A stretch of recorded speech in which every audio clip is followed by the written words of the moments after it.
गेलं आणि वास्तव्याला आधारून जर बोलायला गेलं महाराज, तर ऐका तुम्हाला सांगून जाईल, हे सर्व पुतळे एका ठिकाणी यावे आणि त्या पुतळ्यातून छत्रपती शिवाजी महाराजांनी पुढे यावं आणि म्हणावं, अरे ज्या 18 पगड जातींना मिळून ते स्वराज्य निर्माण केलं, परंतु मी गेल्याच्या नंतर ह्या लोकांनी मला मात्र मराठ्यांचंच केलं.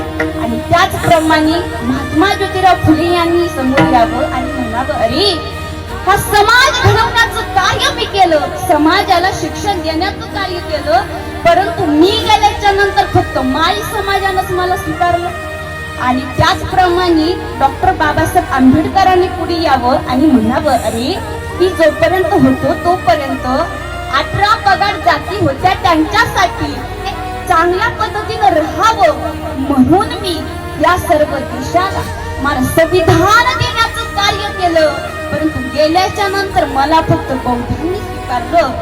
या सर्वात चालत चालत चालत पुढे टेकवत महात्मा गांधींनी यावं आणि महात्मा गांधींनी म्हणावं, अहो तुम्हाला या समाजाने तरी स्वीकारलं, वेगवेगळ्या समाजाने स्वीकारलं, तुमचं तरी भाग्य आहे, परंतु मला कोणी स्वीकारलं नाही. फक्त शासकीय खोलीमध्ये असणाऱ्या खिळ्यांवरती माझा फोटो तेवढा लावला आणि मला या लोकांनी स्वीकारलं.